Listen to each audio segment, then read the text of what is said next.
Hello बच्चों, तो आज हम करेंगे पास्ट। ठीक है, पहले मैंने आपको प्रेजेंट कराया था, उसके बाद आज हम करते हैं पास्ट।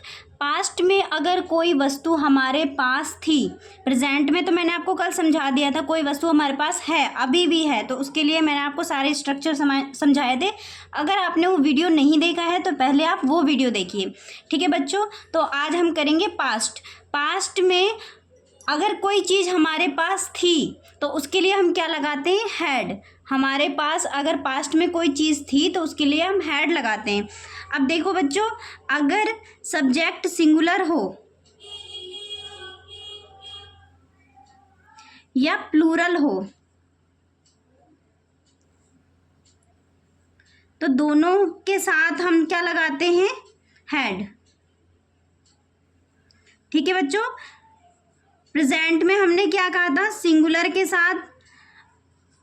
के साथ हम हैज़ लगाते थे और प्लूरल के साथ हम हैव लगाते थे।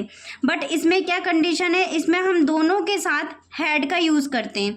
ठीक है बच्चों, तो इसमें आपको कोई कन्फ्यूज़न नहीं होगी। पास्ट में हैड का यूज़, ठीक है, पास्ट में हमेशा हैड का यूज़ करते हैं। ये स्ट्रक्चर याद रखना।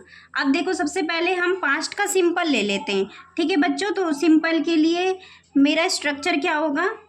Subject plus had plus object. अगर मुझे सिंपल सेंटेंस बनाने हैं, कोई नेगेटिव नहीं है, कोई क्वेश्चन नहीं है, तो उसके लिए हम स्ट्रक्चर क्या लेंगे? Subject plus had plus object. चलिए कुछ इसके एग्जाम्पल देख लेते हैं। पहले आपके सिंपल सेंटेंस क्लियर हो जाते हैं, उसके बाद हम नेक्स्ट स्टेप करेंगे। ठीक है बच्चों, तो मेरे पास साइकिल थी।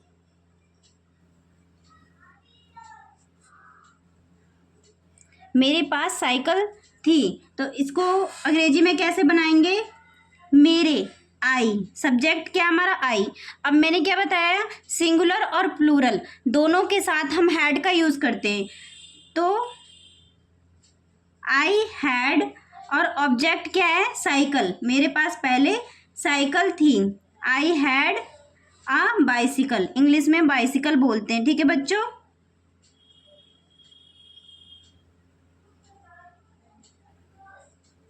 नेक्स्ट एग्जाम्पल लेते हैं हम।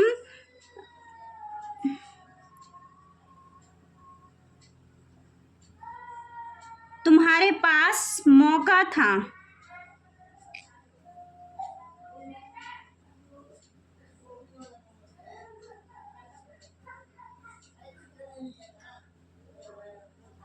तुम्हारे यू, मौका था, पास्ट है, हैड। अ चांस,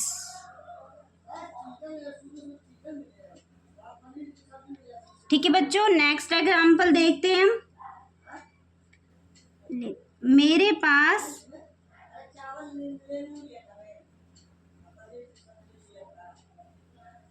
5,000 रुपये थे।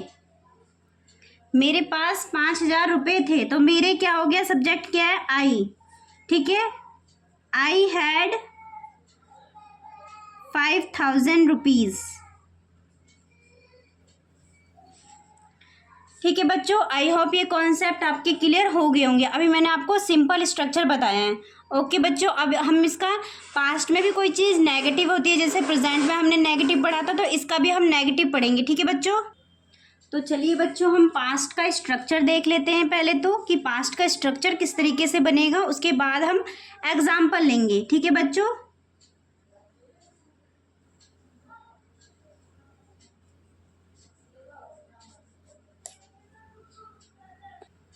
ठीक है बच्चों, तो ये हमारा स्ट्रक्चर तैयार हो गया है। ये हमारा पास्ट का स्ट्रक्चर है। ठीक है बच्चों, मैंने आपको अभी सिंपल सेंटेंस करना सिखाया था। अगर सिंपल सेंटेंस है तो हम subject plus had plus object लेते हैं। ठीक है बच्चों, सिंपल सेंटेंस में कोई दिक्कत नहीं है, आई होप आपको। उसके बाद अगर हम नेगेटिव बोलते हैं, अगर हमारे पास पास्ट में कोई चीज़ थी तो पास्ट में कोई चीज़ नहीं भी होगी, तो इसके लिए हम क्या लगाते हैं? सब्जेक्ट। अब देखिए बच्चों, हैड हम पास्ट में यूज़ करते हैं, ठीक है, बट अगर जब हम इसका नेगेटिव बनाते हैं तो इसकी जगह डिड आ जाता है, तो did plus not plus have.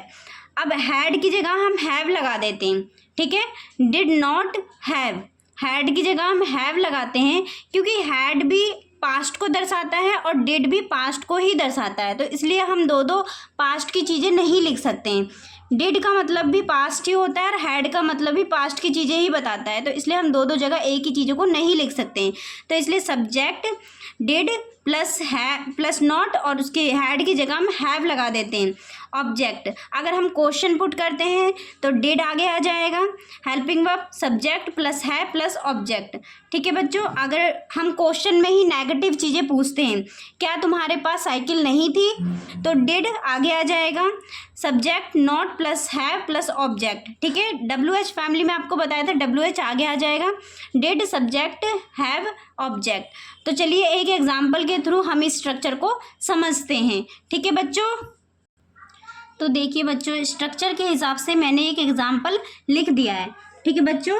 तो हम लेते हैं, जैसे कि हमारे पास सुविधाएं थी, पास्ट में हमारे पास सुविधाएं थी, हमारे को क्या कहेंगे, वी, ठीक है बच्चों। पास्ट में कोई चीज़ें बताई जा रही है तो हैड, क्योंकि इसमें ना नेगेटिव है ना क्वेश्चन मार्क है, तो इसलिए हैड, क्योंकि सिंपल सेंटेंस है, ठीक है बच्चों। वी हैड फैसिलिटीज, सुविधाएं,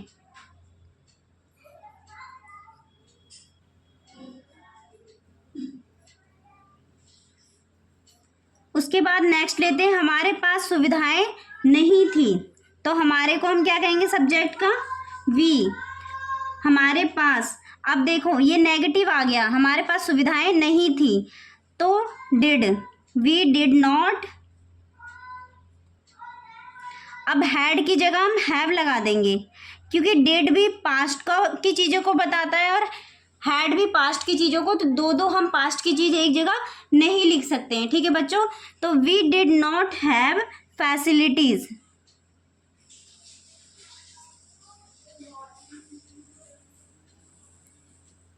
नेक्स्ट लेते हैं, क्या हमारे पास सुविधाएं थी। अब ये क्या आ गया, इंटेरोगेटिव, हमने क्वेश्चन पुटअप किया, तो इसके लिए डिड आगे आ जाएगा, डिड वी, ठीक है बच्चों, डिड वी हैव फैसिलिटीज। आप स्ट्रक्चर को जब तक अच्छे से क्लियर नहीं करेंगे आपको सेंटेंस बनाना नहीं आएगा, इसलिए आप स्ट्रक्चर के हिसाब से एक क्वेश्चन लीजिए, उसके 4-4, 5-5 सेंटेंस बना के देखिए, तभी आपका ये स्ट्रक्चर अच्छे से क्लियर हो पाएगा, ठीक है बच्चों। नेक्स्ट एग्जांपल लेते हैं, हमारे पास सुविधाएं नहीं थी। क्या हमारे पास सुविधाएं नहीं थी, तो क्या के लिए मैंने आपको बताया, डिड आगे ले लेंगे, डिड सब्जेक्ट इसके बाद चला जाएगा, डिड वी। अब सुविधाएं नहीं थी, क्या हमारे पास सुविधाएं नहीं थी, तो डिड वी नॉट, ठीक है बच्चों, डिड वी नॉट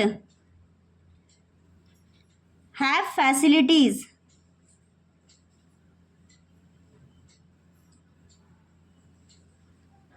उसके बाद लिखते हैं, हमारे पास सुविधाएं क्यों थी, हमारे पास सुविधाएं क्यों थी, WH वाली फैमिली वर्ड आ गया, तो WH वाई, क्यों का मतलब क्या होता है, वाई, वाई डिड सब्जेक्ट क्या है हमारा, वी, वाई डिड वी, ठीक है बच्चों, वाई डिड वी। अब उसके बाद क्या लगाएंगे हम, हैव, हैड की जगह हैव फैसिलिटीज।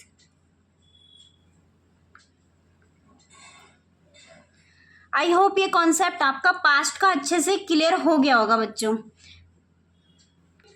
तो ये कुछ एग्जाम्पल है बच्चों जो आपको खुद से बनाने हैं। आई होप ये कॉन्सेप्ट आपका अच्छे से क्लियर हो चुका होगा।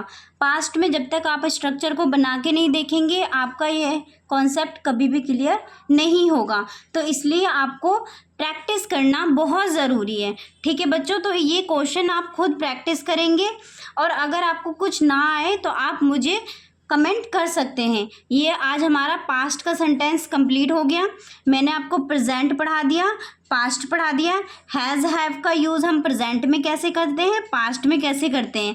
अगर प्रेजेंट में कोई चीज़ हमारे पास है तो हम हैज़ हैव लगाते हैं, पास्ट में कोई चीज़ हमारे पास थी तो उसके लिए हम हैड लगाते हैं, और फ्यूचर में कोई चीज़ हमारे पास होगी तो विल हैव लगाएंगे, जो हम अगले दिन की क्लास में नेक्स्ट डे पढ़ेंगे। ठीक है, तो आज के लिए ये कॉन्सेप्ट आपका क्लियर होना बहुत ज़रूरी है, और इस चैनल को लाइक एंड सब्सक्राइब करना मत भूलना बच्चों।